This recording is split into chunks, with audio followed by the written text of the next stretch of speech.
luego de haberse realizado un análisis tanto de los hechos imputados como de la valoración probatoria de todo lo actuado en el plenario, se puede afirmar que se ha logrado acreditar con grado de certeza la responsabilidad penal del acusado Martín Alberto Vizcarra Cornejo en la comisión del delito imputado, tanto en el hecho 1 como en el hecho 2, por lo que deberá ser pasible de una sanción penal.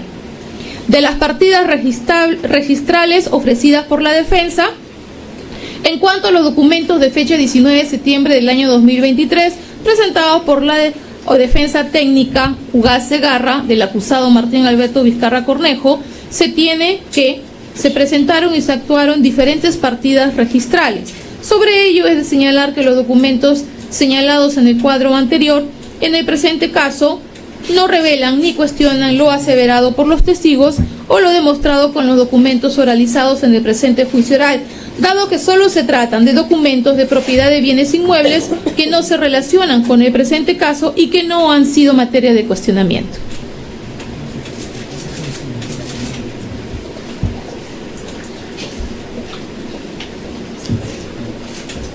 Especialista.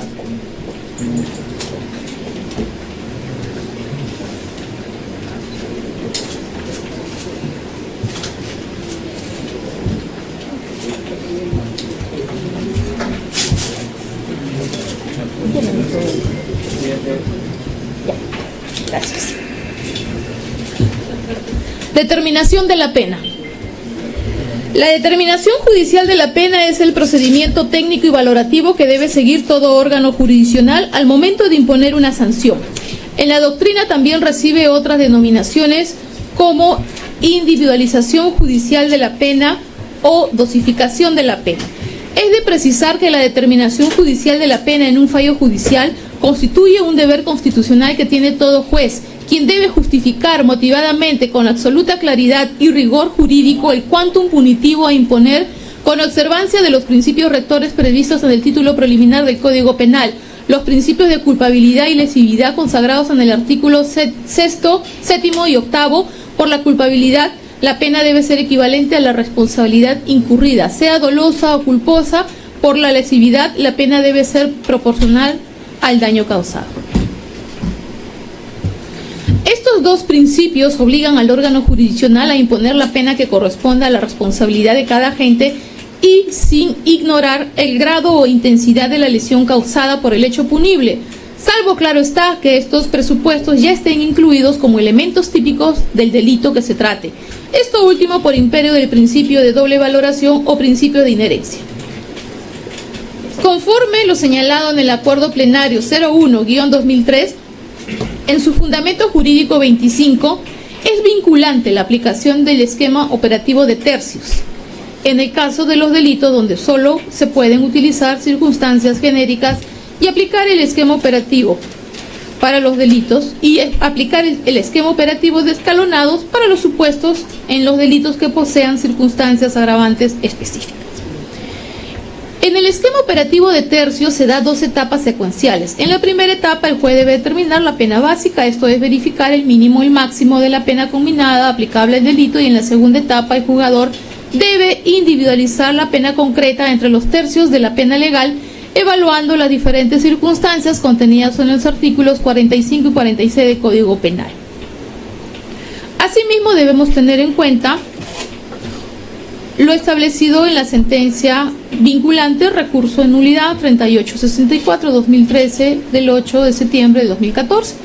Cuando los delitos, además de la pena privativa de libertad, también son sancionados con penas conjuntas, conforme se señala en el fundamento jurídico sexto de la citada sentencia, la determinación judicial de la pena en su etapa de individualización de la pena concreta define el estándar cualitativo y cuantitativo de la sanción penal que deberá cumplir el condenado sobre la base de las circunstancias atenuantes o agravantes que concurran en el caso subyúdice y que permitirán identificar a mayor o menor gravedad del hecho punible cometido, así como la mayor o menor intensidad de la culpabilidad que alcanza a su autor o partícipe. Por consiguiente, al tratarse de penas combinadas conjuntas, la pena concreta debe quedar integrada por todas las penas principales consideradas para el delito cometido y aplicadas sobre la base de las mismas circunstancias o reglas de reducción por bonificación procesal concurrentes, de tal manera que el resultado punitivo debe fijar la extensión y calidad de cada una de las penas conjuntas en función al mismo examen y valoración realizado por el órgano jurisdiccional. Ahora bien, habiéndose establecido y acreditada la responsabilidad penal del acusado Martín Alberto Vizcarra Cornejo en el delito de cohecho pasivo propio, tanto en el hecho 1 como en el hecho 2, corresponde en este estado efectuar la determinación judicial de la pena aplicable en atención a lo dispuesto en los principios de legalidad, proporcionalidad, lesividad y culpabilidad, previstas en los artículos 2, 4, 5, 7 y 8 y octavo del título preliminar del Código Penal, que vinculan al juzgador para determinar el quantum de la pena a imponerse dentro del marco legal establecido por el tipo penal en específico, artículos 45, 45A y 46 del mismo cuerpo normativo. Hecho 1, denominado lomas de hilo. Así, estando lo dispuesto por el artículo 45A en el primer momento, para proceder a identificar la pena conminada, la mínima y la máxima, debemos remitirnos al 393 segundo párrafo del Código Penal, el cual prevé una pena conminada no menor de 6 ni mayor de 8 años. Por lo tanto, en aplicación del principio de legalidad, este es el parámetro imprescindible. En un segundo momento, la pena legal debe ser dividida en tercios. Así tenemos que la pena privativa de libertad en su primer tercio partirá desde los 6 años hasta los 6 años y 8 meses, el segundo tercio de los 6 años y 8 meses hasta los 7 años y 4 meses y el tercer tercio desde los 7 años y 4 meses hasta los 8. Tercio inferior, tercio medio, tercio superior. Para establecer la individualización de la pena concreta, la cual está determinada por las circunstancias del caso, las que finalmente nos han de permitir establecer la pena entre los tercios señalados precedentemente, siendo que las circunstancias se encuentren catalogados en 4 clases: A, atenuación; B, agravación; C, atenuantes privilegiadas; C, agravantes cualificadas, conforme lo dispuesto en los artículos 45A, 46, 46A, 46B, 46C del Código Penal. En el presente caso solo se presenta una circunstancia atenuante prevista en el literal A, numeral 1 del artículo 46, la carencia de antecedentes penales. No registra antecedentes penales, literal A del primer párrafo del artículo 46 del Código Penal, por lo que en el presente caso, al concurrir solo el atenuante carencia de antecedentes penales, la pena privativa de libertad a imponerse al acusado debe ser la contenida dentro de los parámetros del tercio inferior, conforme lo dispuesto en el artículo 45A del Código Penal. En consecuencia, la pena a imponerse al procesado en mención se ubica en el tercio inferior, teniendo en cuenta que el representante del Ministerio Público ha solicitado la pena de 6 años privativa de libertad, la misma que se encuentra dentro del tercio inferior. Hecho 2. Hospital de Moquegua.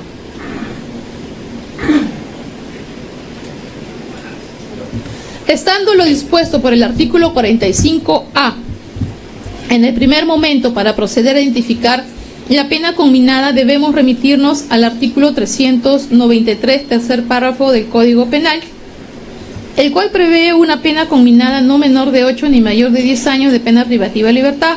Por lo tanto, en aplicación al principio de legalidad, este es el parámetro imprescindible.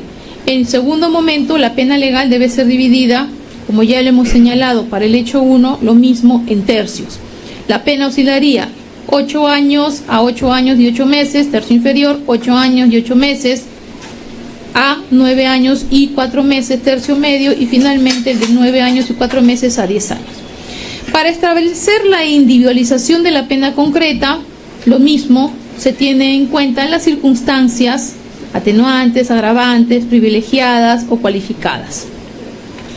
En este sentido, en el presente caso solo se presenta la circunstancia atenuante, literal A del numeral 1 del artículo 46, carencia de antecedentes penales. No registra antecedentes penales. Por lo que en el presente caso, al concurrir solo la atenuante, la pena privativa de libertad a imponerse al acusado debe ser la contenida dentro de los parámetros del tercio inferior, conforme lo dispuesto en el artículo 45A. En consecuencia, la pena a imponerse al procesado en mención se ubica en el tercio inferior, debiendo precisar que el representante del Ministerio Público ha solicitado la pena de 9 años, la misma que no se encuentra dentro del tercio inferior, por lo que no corresponde amparar la pena solicitada. Del concurso real de delitos. Habiendo postulado el representante del Ministerio Público un concurso real de delitos, al considerar que son 2 hechos punibles e independientes, en consecuencia, debe aplicarse lo establecido en el artículo 50 del Código Penal. Y se cita textualmente el artículo 50. Ahora bien, Antes de proceder a la identificación de la pena concreta, resulta pertinente resaltar que en el presente caso nos encontramos ante la institución de un concurso real, por lo que resulta aplicable lo establecido en el Acuerdo Plenario 4/2009, que en su fundamento jurídico séptimo desarrolla la aplicación de las penas concretas parciales y consecuente la pena concreta final en los supuestos de concurso real. Séptimo, para la determinación de la pena concreta aplicable en el caso de concurso real de delitos, rige un procedimiento que responde a las reglas derivadas del denominado principio de acumulación. El esquema operativo que el órgano jurisdiccional debe desarrollar es: a. Identificar una pena básica y una pena concreta parcial para cada delito integrante del concurso. Ello supone como primer paso que se defina la posibilidad de sanción establecida para el delito, límite mínimo, límite máximo, en base a la penalidad conminada. El segundo paso, atento a las circunstancias correspondientes y o concurrentes de su comisión, en la concreción de la pena aplicable al delito en cuestión, pena concreta parcial. Cabe precisar que esta primera etapa de determinación de la pena deberá cumplirse tantas veces como delitos estén en concurso.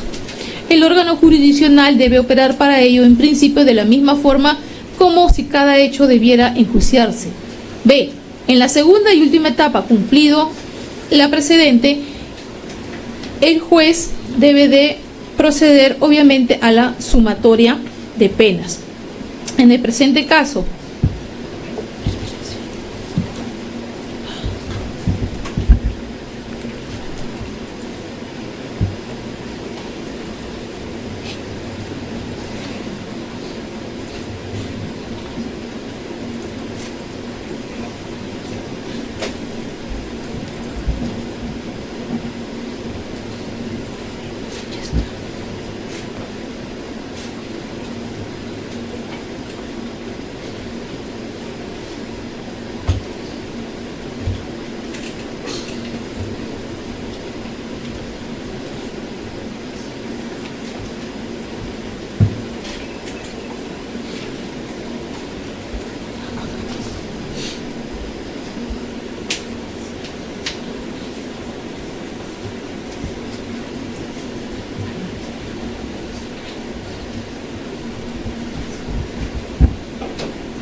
el juez procederá a sumar las penas concretas parciales y así obtener con dicha adición un resultado que será la pena concreta total del concurso real.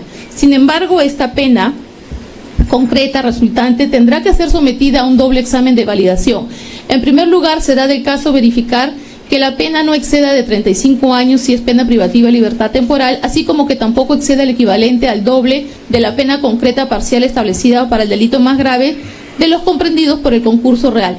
En caso de que el resultado de la pena concreta total supere cualquiera de estos dos límites legales, su extensión deberá de reducirse hasta el límite correspondiente. Finalmente, el artículo 50 del Código Penal incorpora una última verificación de carácter excepcional. Esta implica cotejar que ninguno de los delitos integrantes del concurso real haya obtenido como pena parcial la de cadena perpetua. Penas concretas parciales. En relación al hecho 1, lomas de hilo. En relación a este delito se ha establecido que la pena privativa de libertad a imponerse se ubica en el tercio inferior, que oscila entre los 6 años a 6 años y 8 meses, y tomando en cuenta las condiciones personales del acusado en mención, quien es una persona profesional, no se trata de una persona con carencias sociales o económicas, por tanto, era consciente del accionar ilícito que realizó en su condición del presidente regional de Moquegua, por lo que este colegiado considera que la pena que le corresponde al procesado en relación a este hecho es de 6 años de pena privativa de libertad, conforme así lo ha establecido el representante del Ministerio Público. En relación al hecho 2. En relación a este delito, se ha establecido que la pena privativa de libertad a imponerse se ubica en el tercio inferior, que oscila entre los 8 años a 8 años y 8 meses, y tomando en cuenta las condiciones personales del acusado en mención, que quien es una persona profesional, no se trata de una persona con carencias sociales o económicas, por tanto, era consciente del accionar ilícito que realizó en su condición de presidente regional de Moquegua, por lo que este colegiado considera que la pena que le corresponde por este hecho es de 8 años de pena privativa de libertad. Establecimiento de la pena final concreta. Habiéndose determinado las penas concretas parciales para cada uno de los hechos, corresponde realizar la sumatoria propia del concurso real para así establecer la pena concreta final. En el presente caso se tiene que delito del cohecho pasivo propio. Hecho 1, Lomas de Hilo, 6 años. Hecho 2, Hospital de Moquegua, 8 años. Haciendo la sumatoria, pena concreta total son 14 años. En consecuencia, la pena a imponerse al acusado Martín Alberto Vizcarra Cornejo será de 14 años de pena privativa de la libertad. En cuanto a la suspensión de la ejecución provisional de la pena de libertad. En cuanto a la ejecución provisional de la pena, debe considerarse lo establecido en el numeral segundo del artículo 402 del Código Procesal Penal, que dispone taxativamente que si el condenado estuviera en libertad y se impone pena o medida de seguridad privativa de libertad de carácter efectivo, el juez penal, según su naturaleza o gravedad y el peligro de fuga, podrá optar por su inmediata ejecución o imponer alguna de las restricciones previstas en el artículo 288 mientras se resuelve el recurso. Debemos de tener en cuenta lo establecido en el artículo 57 del Código Penal, el mismo que prevé tener en cuenta los requisitos para suspender la ejecución de la pena, como son que la condena se refiera a pena privativa de libertad no mayor de 5 años. En el presente caso, como se ha señalado en ítems anteriores para el acusado, la pena a aplicarse es superior a los 5 años de pena privativa de libertad, por lo que no se cumple con este presupuesto. Asimismo, si bien el acusado ha concurrido a todas las sesiones de juicio oral convocadas por este colegiado, sin embargo, el colegiado tiene en cuenta el alto cargo funcional que desempeñó en el periodo de los hechos imputados, quien era el presidente regional encargado de hacer cumplir el principio de neutralidad, imparcialidad en el desempeño de sus funciones, principios que fueron quebrantados por el accionar ilícito del acusado. Mucho más se debe tener en cuenta la gravedad de los hechos cometidos, siendo un delito que atenta contra la administración pública y pesa sobre él un concurso real. Habiendo concluido esta judicatura que la pena concreta total a imponerse por concurso real de delitos es de 14 años de pena privativa de libertad y por tanto esta debe ser de carácter efectiva con ejecución inmediata. Determinación de la pena limitativa de derechos.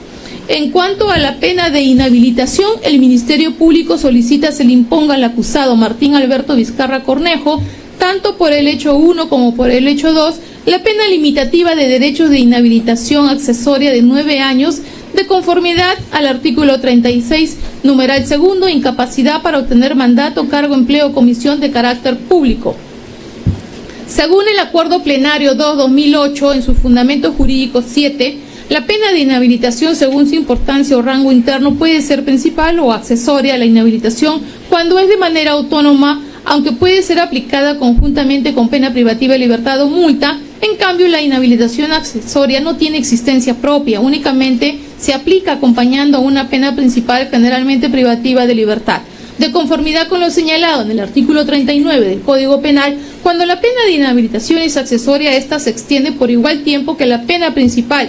Sin embargo, de conformidad con lo establecido en el Acuerdo Plenario 2/2008, en su fundamento jurídico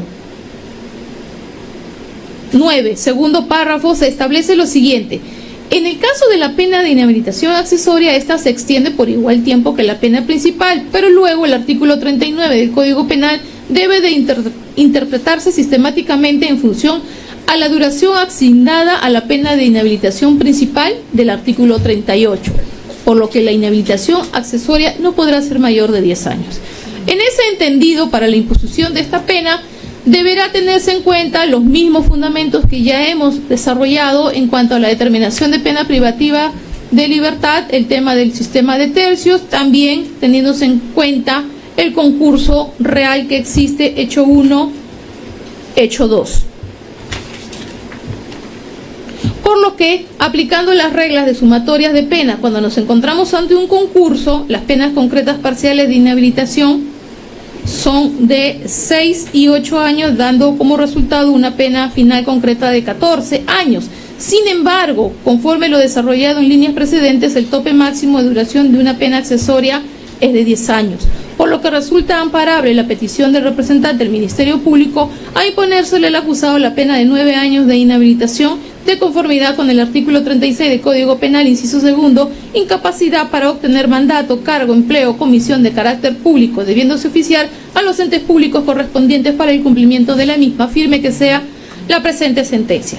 Determinación de la pena de multa: se tiene que el delito de cohecho pasivo propio, artículo 393, para el hecho 1 y para el hecho 2, prevé como multa una duración de 365 a 730 días multas en ambos hechos, y estando aquí teniendo en cuenta que la determinación de la multa debe seguir los mismos cánones para la determinación de la pena privativa de libertad, y este es ubicado en el tercio inferior, en consecuencia aplicando las reglas de sumatoria de penas. Cuando nos encontramos ante un concurso, las penas concretas parciales de multa son 365 y 365 días, hecho 1, hecho 2, por lo que la pena final concreta es de 730 días multa. Asimismo, estando a que la pena multa debe fijarse de conformidad a lo establecido en los artículos 41 y 43, por lo que el importe del día multa no puede ser menor al 25% ni mayor al 50% del ingreso diario del condenado. Tomándose en cuenta lo señalado por el señor representante del Ministerio Público, que se percibe un ingreso mensual, el acusado de 15.600 soles proveniente de la pensión vitalicia establecida mediante ley 26.519, por tanto le corresponde al acusado cancelar por concepto de días multa la suma de 130 soles diarios, siendo que la pena de días multa imponerse será de 730 días, realizando la multiplicación correspondiente. El monto asciende a 94.900 soles, el que deberá cancelar el acusado por concepto de días multa. De los terceros civilmente responsables. La institución del tercero civil está vinculada al objeto civil del proceso penal, o mejor dicho, al denominado proceso civil acumulado, de conformidad con la concordancia de los artículos 92, 95 y 99 del Código Penal y 11 del Código Procesal Penal. Cuando la víctima se constituye en actor civil, la reparación civil se determina conjuntamente con la pena, y así correspondiera y responden solidariamente a la misma el autor directo, los responsables del hecho punible del daño y los autores indirectos, que son los terceros civilmente obligados, que incluso en caso de no ser comprendidos en la sentencia penal pueden ser demandados en jurisdicción civil. Casación 498-2019, Cajamarca. Del tercero civilmente responsable, INCOT, Contratistas Generales. La defensa de la empresa en mención indicó que no iba a realizar alegatos finales por cuanto su defendida era parte de un proceso de colaboración eficaz. Del tercero civil responsable, Obras e Ingeniería Obrainsa, la defensa de la empresa en mención indicó que su defendida ya tenía un acuerdo de colaboración con la Procuraduría Pública del Estado pendiente de quedar firme. Del tercero civilmente responsable, Astaldi, sucursal Perú.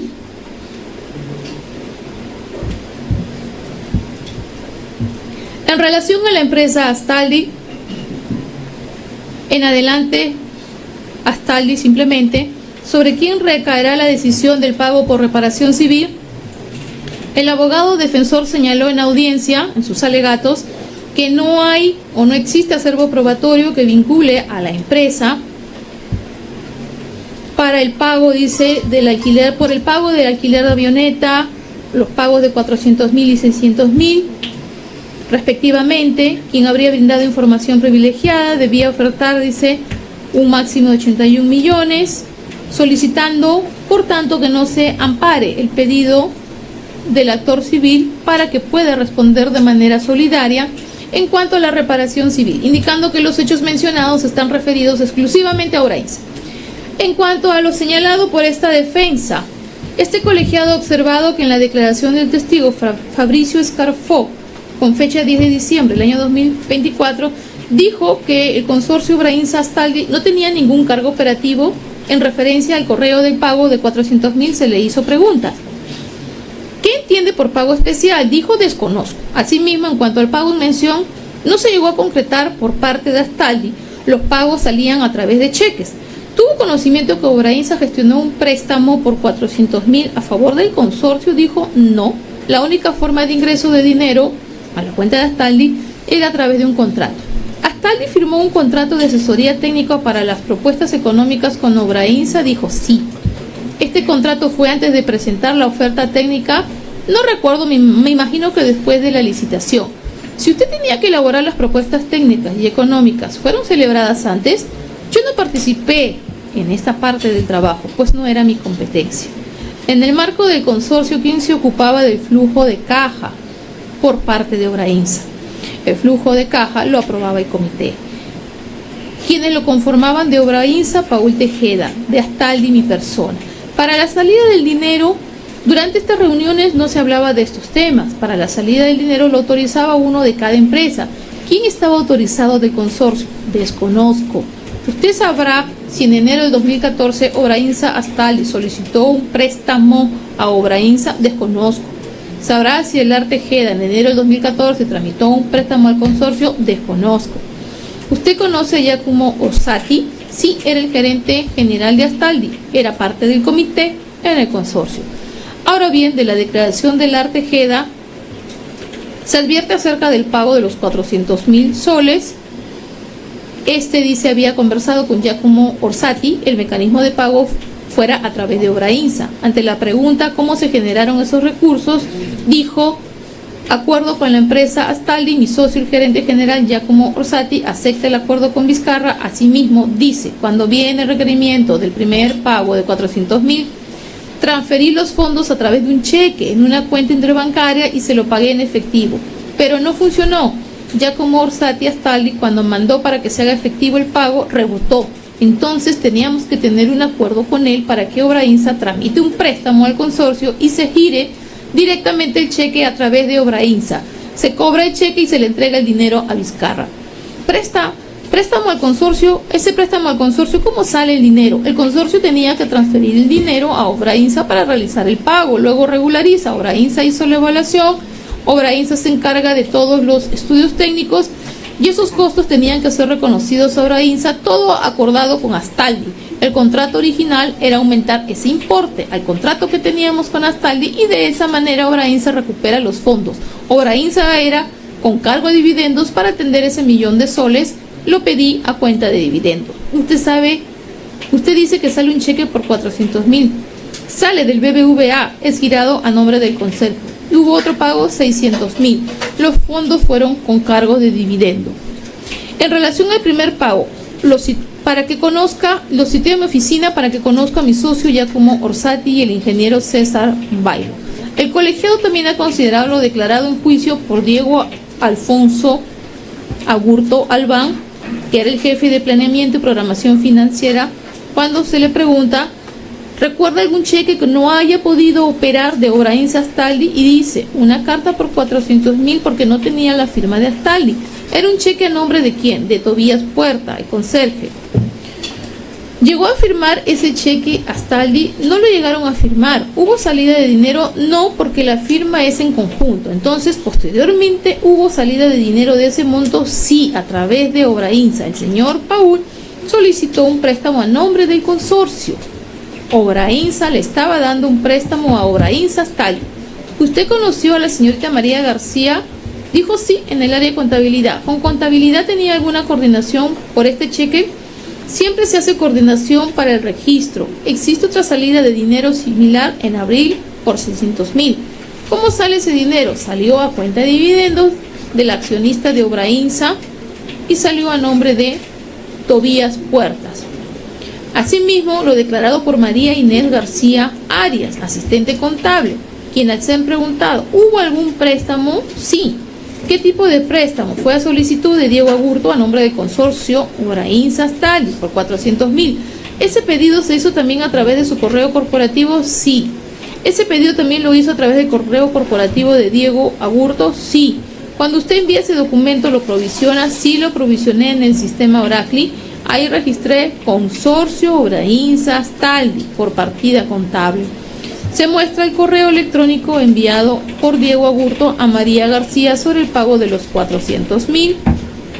En ese contexto puede verse que si bien los consorciados trataron de realizar en un primer momento el pago de los 400.000 soles a través del cheque del mismo consorcio, esta operación no pudo realizarse, dado que ambos tenían que firmar el cheque, y ello no ocurrió por parte de Astaldi dado que la salida de dinero era rigurosa y faltaba sustento para aprobarlo. Igualmente, el ingreso de dinero a la cuenta de Astaldi era mediante contrato, conforme lo dijo Fabricio Escarfón. En ese sentido, conforme lo declarado por Elar Tejera, él, junto con su socio Giacomo Oscati, decidieron que el dinero iba a salir con cheques de Obrainsa por concepto de préstamo al consorcio. Así las cosas, los primeros 400.000 salieron de las arcas de Obrainsa, al igual que los siguientes. Fueron parte del pago solicitado como dádiva. Y las transacciones estuvieron a cargo de la tesorería de Obrainsa, conforme ya lo hemos mencionado por los testigos. Los préstamos realizados por Obrainsa al consorcio se iban a recuperar con los contratos realizados por Obrainsa a la empresa Astaldi por los estudios técnicos sobre los cuales Escarfón dijo que sí se habían realizado, aunque en ellos no tuvo injerencia. Asimismo, no tenía conocimiento si Obrainsa gestionó un préstamo al consorcio o si lo hizo Elar Tejera. En el mismo sentido, se advierte que las coordinaciones al respecto se hacían solo entre el gerente general de Astaldi, Giacomo Orsatti, y Elar Paul Tejeda, por parte de Obrainsa, quien manifestó que él y su hermano eran los únicos que tenían conocimiento. Finalmente, la defensa de Astaldi también hace referencia en la sentencia casatoria, especificando la relación de causalidad, y precisa que no existe relación de causalidad. En este extremo no puede dejar de entenderse que la norma solo surta efecto considerando en forma literal a la subordinación, sino que ello y el nexo causalidad debe entenderse en que los integrantes del consorcio, es decir, Obrainsa Astaldi, ambos fueron beneficiados con la adjudicación de la buena pro a cambio de dinero o donativo entregado al funcionario que tenía a su cargo la función o potestad de suscribir y aceptar que dicho consorcio, el cual conformaba Astaldi, sea el ganador y lleve a cabo el proyecto licitado, lo cual ha sido probado en juicio. Por consiguiente, no existe asidero para poder excluir a la empresa Astaldi de su condición de tercero civil responsable en el caso que nos ocupa. Del tercero civil responsable, ICSA. El abogado en sus alegatos finales nos ha solicitado la excepción de cosa juzgada en virtud que nos pone en conocimiento que existe una sentencia probatoria de acuerdo de colaboración. Al respecto, tener en cuenta los artículos 472.3 del Código Procesal. Una sentencia de colaboración es oponible a todos los procesos que se detallan en el acuerdo, el cual debe ser concordado con el 476A.7. La sentencia de colaboración eficaz será oponible en cualquier estado del proceso ante las fiscalías y los órganos jurisdiccionales que son parte del acuerdo de beneficios. Asimismo, lo consignado en el artículo 35 del Decreto Supremo 007, que aprueba el reglamento del Decreto Legislativo 1301, donde se señala que la aprobación del acuerdo de beneficios y colaboración alcanza todos los procesos descritos en la sentencia, y 2. El juzgado comunicará vía oficio el fallo.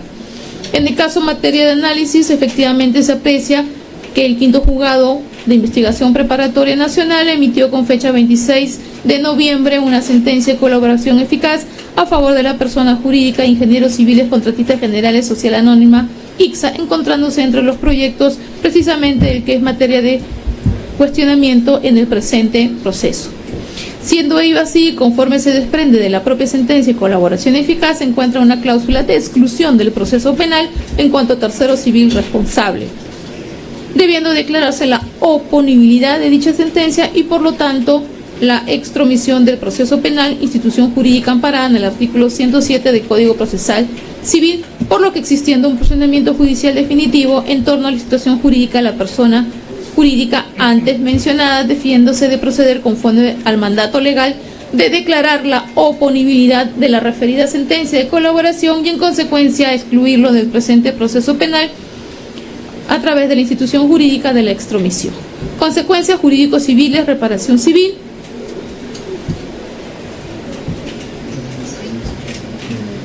De acuerdo al artículo 92 del Código Penal, la reparación civil se determina conjuntamente con la pena, mientras que el artículo 93 del mismo cuerpo legal establece que la reparación civil comprende la restitución del bien. En el presente caso hemos escuchado la pretensión civil por parte de la Procuraduría Pública. En el hecho 1, su pretensión como daño por daño extrapatrimonial, tanto contra el acusado, contra los terceros civilmente responsables, Astaldi, sucursal Perú y Obras de Ingeniería S.A., es por 2.071.971.30 soles. Igual en el hecho 2, su pretensión por daño patrimonial es por 2.600.000 soles, haciendo un total de 4.671.000.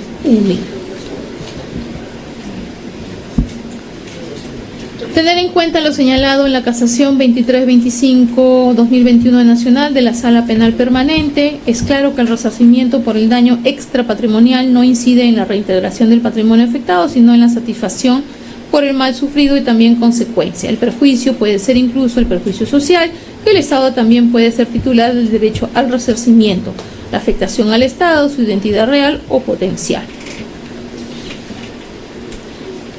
En cuanto al delito de cohecho pasivo propio, conforme se ha precisado y ha quedado establecido el delito cohecho pasivo propio, para que se configure este delito, el funcionario público solicita o condiciona. En el presente caso se trata también de un presidente regional quien solicitó y condicionó a cambio de perjudicar la buena pro de 2 proyectos de la región, adjudicar la buena pro de 2 proyectos de la región Moquegua un porcentaje del costo directo de la obra, y en el otro caso un monto de dinero, consumándose el delito con dichos medios corruptores.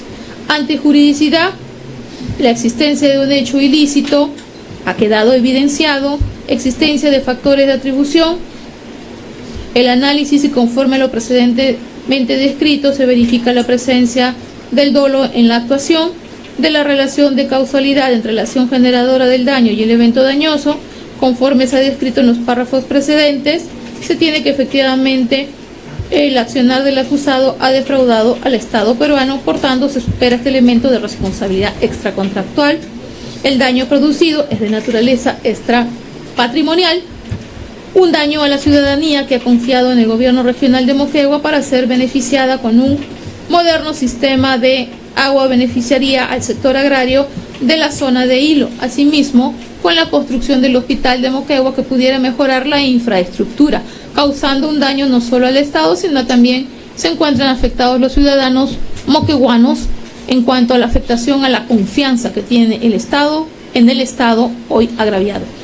En relación al daño extrapatrimonial, se ha establecido determinados criterios para su determinación: afectación a la institución o entidad vinculada a la conducta, el impacto nocivo del alcance social, el efecto de no credibilidad de los ciudadanos y sus autoridades públicas, la afectación al fortalecimiento de la institución en el país en consecuencia de conformidad con los factores contributivos descritos en líneas precedentes.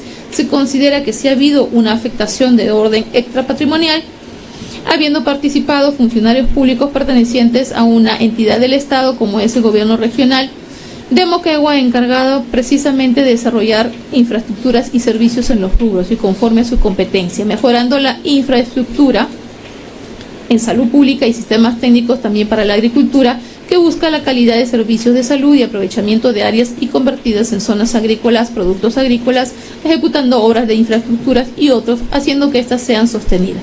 En cuanto a la teoría del duplo, sostenida por el señor procurador,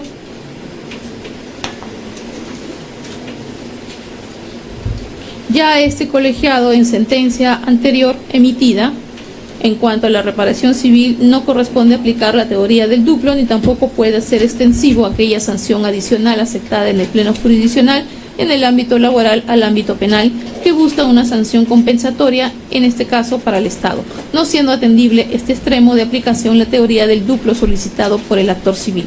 En consecuencia, de conformidad con los factores contributivos descritos en líneas precedentes, se considera que sí ha habido una afectación de orden extrapatrimonial para el Estado peruano por el delito de cohecho pasivo propio, por lo que corresponde determinar el monto a pagar por parte del acusado, sobre quien recae una sentencia condenatoria, y los terceros civilmente responsables, debiendo indicarse en relación a las personas jurídicas de INCOD y Obrainsa que, si bien sus defensas alegaron que tendrían sentencias de colaboración eficaz, lo cierto es que ante este órgano jurisdiccional no se ha solicitado la oponibilidad de la sentencia alguna, por tanto deberán hacer valer su derecho a la instancia correspondiente.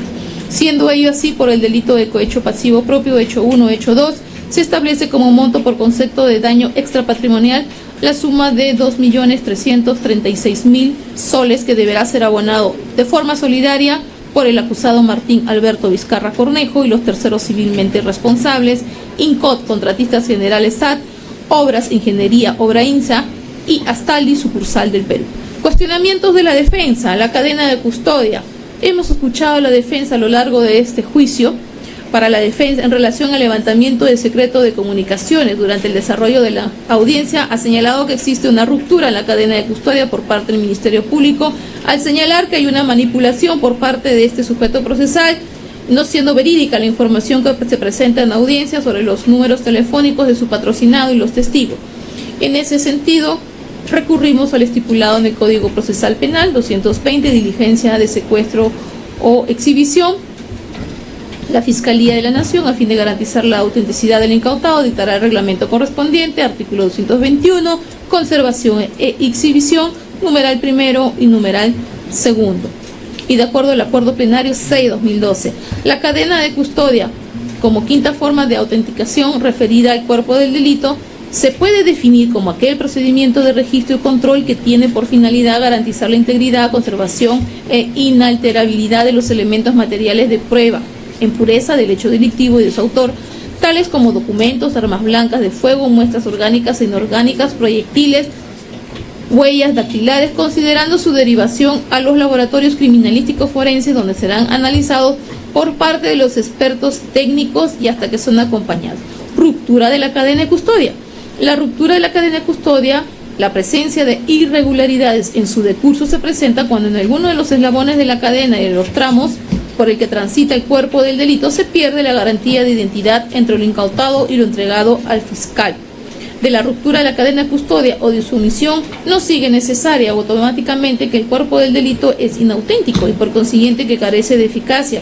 Recuérdese de esta forma que la cadena de custodia es una de las modalidades para acreditar la mismidad de un bien, objeto o cosa incautada y que solo busca facilitar la demostración de su autenticidad a través de un conjunto de formatos y procedimientos estandarizados y protocolizados. Y en otro sentido, que en materia de prueba rige el principio de libertad probatoria, de suerte que las partes pueden acreditar la autenticidad de la prueba material presentada por diversos medios de prueba reconocidos por ley. Por lo tanto, se puede precisar el cuerpo de la decisión acerca de la autenticidad de un elemento material es parte del juicio de valor que el juez debe realizar sobre el grado de credibilidad de la prueba aportada o practicada en el juicio. El error del juez al formular el juicio sobre la autenticidad de la prueba material importa un error de derecho por falso juicio de convicción. De la norma y doctrina que antecede se advierte que la cadena de custodia está referida a lo recaudado por la Fiscalía. En este caso que nos ocupa, se entregó la información requerida en un formato Excel a la Fiscalía, el mismo que debía conservarse en un instrumento digital y con las restricciones debidas para que no sea manipulado, de tal manera que y sin que haya la posibilidad de cambiarse los datos. Merced a lo especificado, en primer lugar existe la orden judicial para el levantamiento de secretos en las comunicaciones, que fue el 3 de diciembre del año 2020 por el primer juzgado de investigación. Luego han enviado en un formato Excel cumpliendo con lo señalado en la resolución judicial.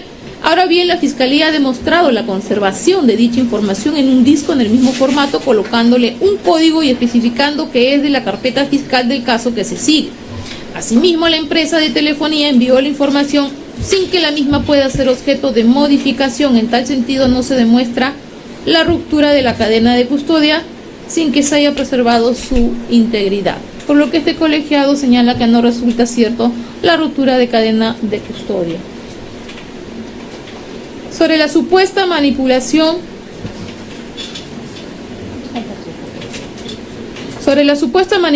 o alteración de los datos consignados en la carta de telefonía, la defensa de Martín Vizcarra Cornejo señala que la información brindada por la empresa habría sido manipulada. Dicha información fue respecto de las llamadas entrantes o salientes de su patrocinado Yelar Tejeda, José Hernández, Granados Cueto, Castillo Divos, Tejeda Moscoso,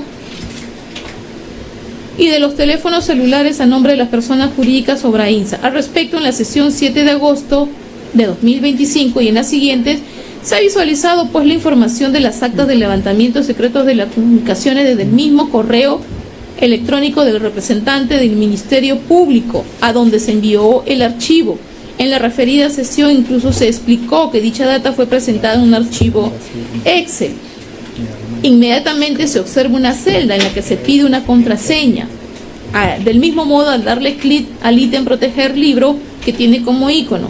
Esa fue la secuencia del procedimiento, se describe en un cuadro, por lo que no tiene pues asidero lo cuestionado por la defensa al dar a conocer que se habría manipulado la información remitida. Además, la visualización del archivo durante las sesiones sobre levantamiento, llamadas, mensajes se realizó en tiempo real, al ser realizado desde el correo electrónico. Respecto a que el acusado no tuvo conocimiento oportuno sobre el levantamiento de secretos de comunicaciones, bueno, este fue un tema discutido en primer juzgado de investigación preparatoria nacional que emitió la resolución del 3 de diciembre de 2020 que autorizó la medida restrictiva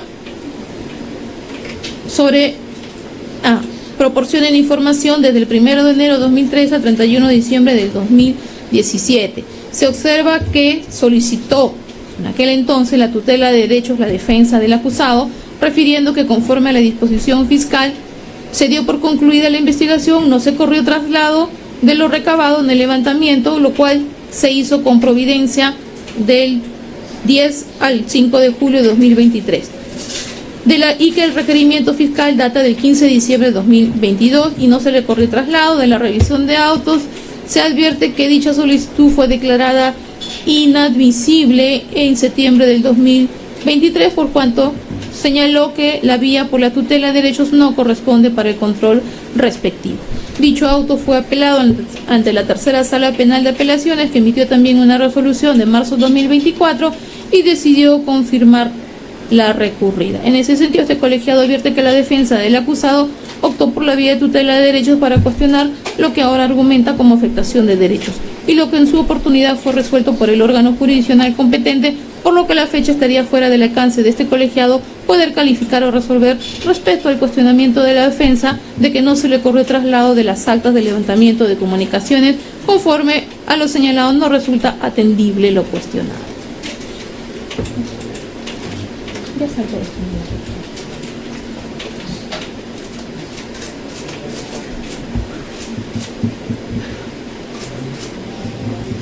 Parte resolutiva. Decisión.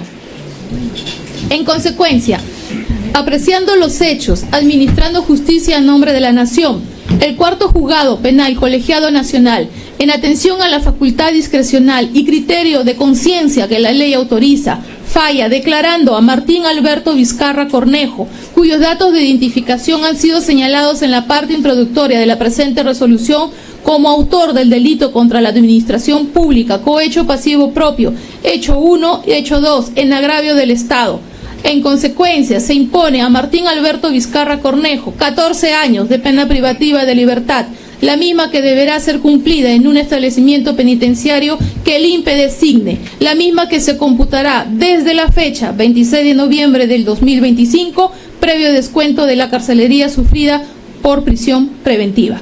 Asimismo, se impone a Martín Alberto Vizcarra Cornejo la pena de inhabilitación de 9 años, de conformidad con el artículo 36, inciso 2 del Código Penal, lo cual corresponde declarar su incapacidad para obtener mandato, cargo, empleo o comisión de carácter público. Se impone a Martín Alberto Vizcarra Cornejo el pago de 730 días multa como pena pecuniaria a razón de 130 soles diarios, haciendo un total de 94.900 soles. Declarar fundada en parte la pretensión resarcitoria solicitada por el actor civil en el delito de cohecho pasivo propio, hecho 1 y hecho 2, por daño extrapatrimonial, y en consecuencia le impusieron como monto de reparación civil la suma de 2.336.000 soles que deberá ser pagado por el acusado Martín Alberto Vizcarra Cornejo y los terceros civilmente responsables, de manera solidaria, INCOT, Contratistas Generales SAT, Obras e Ingenierías S.A., Obra INSA y Astaldi, sucursal del Perú. Declarar la oponibilidad de la sentencia de colaboración eficaz emitida a favor de la persona jurídica, ingenieros civiles y contratistas generales, Sociedad Anónima ICSA, ante el proceso penal signado con el número 0033-2020, en el que dicha empresa tiene la calidad de tercero civilmente responsable y en consecuencia excluirlo del presente proceso. Declarar infundado el pedido del tercero civilmente responsable Astaldi S.p.A., sucursal del Perú, por las consideraciones ya desarrolladas en el acápite correspondiente de la presente. Disponer que en el presente caso no corresponde el pago de costas al sujeto procesal y comuníquese al Instituto Nacional Penitenciario de la emisión de la presente sentencia, mandar que consentida o ejecutoriada que sea la presente sentencia se proceda a su ejecución con inscripción de las condenas y los demás registros. Firman Ayasta Nasid, Félix Palma, Rodríguez Domínguez. Se le da el uso de la palabra en estos momentos al señor magistrado Rodríguez Domínguez, quien desarrollará un voto singular. Estando lo expuesto, estima este juzgador que en el presente caso corresponde que Martín Vizcarra Cornejo sea condenado por dicho tipo penal, previsto en el primer párrafo del Código Penal, debiendo imponérsele por dicha conducta la pena de 5 años de pena privativa de libertad efectiva, que sumada con la pena del hecho 1 asciende a la pena de 11 años de pena privativa de libertad. Asimismo, respecto a los días multa por este hecho 2, considero que debe imponerse 180 días multa. Y la inhabilitación conforme a los alcances del artículo 36, numeral 2. Incapacidad para obtener mandato, cargo, empleo o comisión de carácter público por el plazo fijado en la sentencia. En cuanto a la inhabilitación prevista en el numeral 1, no corresponde su imposición, en tanto no puede privarse de una función o cargo que no ejerce a la fecha. Respecto a la reparación civil, coincido con el monto establecido en la sentencia. Finalmente, debo señalar que este juzgador no comparte el criterio de que la condena impuesta sea cumplida inmediatamente, sino que considera que debe suspenderse su ejecución provisional hasta que adquiera firmeza, con la imposición de las restricciones previstas en el artículo 288 del Código Procesal Penal, ello en estricta aplicación de lo establecido en el artículo 402 del Código Procesal Penal. Este criterio obedece al comportamiento procesal que ha tenido el acusado durante el desarrollo del proceso, asistiendo prácticamente a todas las sesiones de juicio oral desde su instalación hasta su culminación, tanto en las sesiones virtuales y presenciales. Incluso se encuentra presente en la lectura de sentencia, mostrando su voluntad de someterse a lo que resuelva la justicia. No existe elemento que evidencie peligro de fuga y además a la fecha en este proceso se encuentra con medida de comparecencia simple. Suscribe el presente voto el juez Rodríguez Domínguez. A ver, vamos a hacer la siguiente precisión o la siguiente aclaración en cuanto a la parte de la imposición de la pena. En los fundamentos que se ha leído en la sentencia, en el fundamento respectivo al tema de suspensión de la ejecución provisional de la pena, se dijo en todo momento que la pena debe ser de carácter efectiva con ejecución inmediata. Eso es lo que se ha leído y se ha omitido colocar en el fallo, debiendo precisar que la pena que ya se leyó a imponerse será de carácter efectiva con ejecución inmediata, conforme está en el considerando respectivo.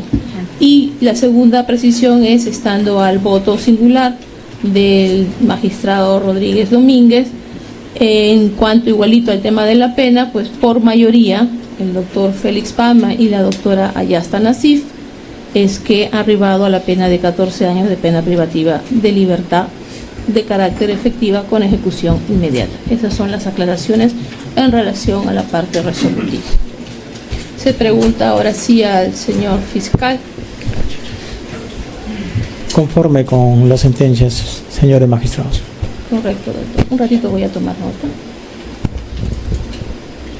Al señor representante de la Procuraduría Pública, señor procurador. Sí, esta Procuraduría presenta apelación en cuanto al importe de la reparación civil.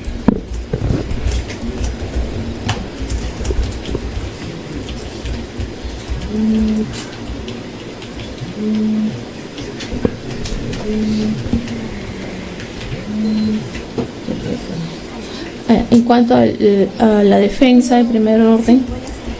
Interponemos recurso de apelación en el extremo condenatorio penal, en el extremo condenatorio civil. Lo penal comprende todas las penas impuestas, pero también dejamos a salvo nuestro derecho de solicitar en segunda instancia, conforme corresponde, que se reevalúe la ejecución inmediata de la sentencia impuesta. Correcto, doctor. Vamos en orden. A ver, de los terceros civilmente responsables, creo que Ixa no estaba presente, eso fue lo que informó al inicio. Señorita especialista, no. Sí, doctora, Ixa no está presente. Ya, entonces preguntemos a quienes están presentes. Por parte de INCOT. Interponemos recurso de apelación respecto al monto. Astaldi. Sí, señorita presidenta, interponemos recurso de apelación. Y Obrainsa. Por parte de Obrainsa vamos a efectuar la oponibilidad cuando sea pertinente en la instancia que corresponda. Muchas gracias. Correcto. Bien, señores, se da por finalizada la presente sesión, siendo las 13:29, se da por terminada. Tenemos el momento en que ya la policía se lleva a Martín Vizcarra luego de haber culminado la lectura de sentencia en la que se le condenó por 14 años de pena privativa de la libertad más una reparación civil de 2.336.000 soles, además de una inhabilitación por cargos públicos de 9 años. Por otro lado, tendrá una multa que asciende a 94.900 soles. Y recordemos además que la magistrada indicó que la condena debía ser cumplida de inmediato, de carácter efectiva y de ejecución inmediata. Y por eso la policía, al culminar esta sentencia, ha llevado a Martín Vizcarra entonces a esperar a ver qué decide el INPE, en qué establecimiento penitenciario va a tener que pasar estos 14 años. Se dice que por su anterior investidura como expresidente le correspondería Barbadillo. Sin embargo, vamos a tener que esperar cuál es la decisión del INPE con respecto a dónde se va a trasladar a Martín Alberto Vizcarra Cornejo, que se le ha impuesto 14 años de pena privativa de la libertad, la misma que tiene que ser cumplida en un establecimiento penitenciario que el INPE designe. Así indica en la parte resolutiva de la sentencia por parte del Poder Judicial. Algunas cosas que había señalado la magistrada, por cierto, había dicho que Martín Vizcarra cometió actos ilícitos aprovechando su cargo como presidente regional de Moquegua, condicionado justamente a estas coimas para favorecer al Club de la Construcción, ¿no? Estaba condicionando a los postores para otorgarles la buena pro a cambio de dinero, que por esta condición, este condicionamiento, habría recibido coimas que ascendían a 2.3 millones.